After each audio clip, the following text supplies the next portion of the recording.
Well, telling Oklahoma's native past is an oral tradition for many tribes, and no one does it any better than author Tim Tingle. We caught up with him as he was entertaining a group of children at the governor's mansion, and I asked him about the importance of storytelling to Oklahoma's native heritage. Storytelling is a foundation for people understanding who they are, and I think especially with the diversity of cultures that come together in Oklahoma. You have the land run and the pioneer perspective. You have the Trail of Tears and the Native American perspective. And I think it really, telling the stories and telling them openly to diverse audiences gives people an opportunity to build bridges and realize that we are diverse, but we're very much the same. We're hard, working class people. Now, you have a Choctaw heritage. In our Native American peoples, do we risk losing some of those stories the farther we get away from them? I think if you run a risk if a generation, a whole generation, is not told the stories and does not continue and pass on the stories.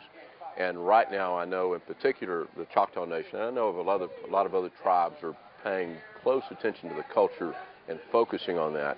We have a Choctaw Storytelling Festival every year, which is actually a time to bring older people together and to record those stories so younger people can hear them told, but there will also be televised DVD and audio recordings for generations to come of those old stories. Now, you're the winner of the 2005 Oklahoma Reads Award. Tell us about your book. It's a collection of Choctaw stories, and it really began in 1988. It actually began much earlier than that. My son was going to school, and I realized that stories that I had heard about the Trail of Tears were not in the textbooks. So I started doing research, and I ended up traveling all over Oklahoma, visiting with elderly Choctaws beginning in 1988. How has just hearing these stories, how has it changed your life? You